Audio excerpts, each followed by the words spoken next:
In this workbook, we have a list where we're going to assign staff members to each week. And I'd like a drop-down list in this cell so it's easy to select a name. On another sheet in the file, I've created a list of names with the title employees at the top. The first step will be to create a named table. And to do that, I'll go to the ribbon and click the Insert tab. Then click Table, and here's the Create Table window, and it's already selected the range where my list is. I'm going to say yes, there are headers because this cell is a header, so check that box and click OK. So we now have a table, and if I click somewhere in that table, I can see its name up here in the table name box. I'm going to use these employee names in my drop-down list. So the next step will be to give an Excel name to the range of cells where the employee names are. I'm going up to the ribbon, and on the Formula tab, in this Defined Names group, I'll click Define Name. And I'm going to call this EMP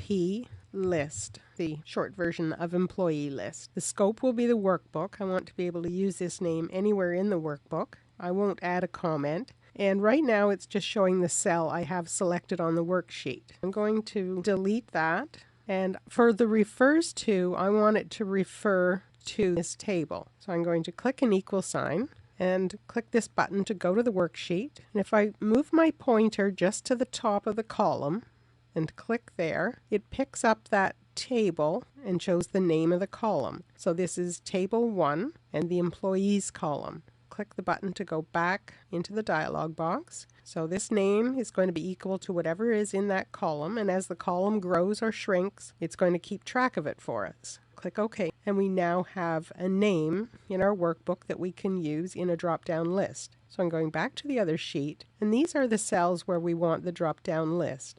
So I'll select all of those cells, and on the ribbon, go to the Data tab and click Data Validation. Instead of just any value, we want to allow a list. And in this source box, I'm going to type an equal sign, and on your keyboard press the F3 key, and that opens up a list with names. So there's the name I created. I'll select that and click OK, and it puts it in for us. When I click OK now, I've got data validation. So each cell that I click on, you'll see the drop-down arrow. I can select any one of the names, go down, and assign an employee to each week without trying to remember all the names. It creates that list so the data entry is easy for us.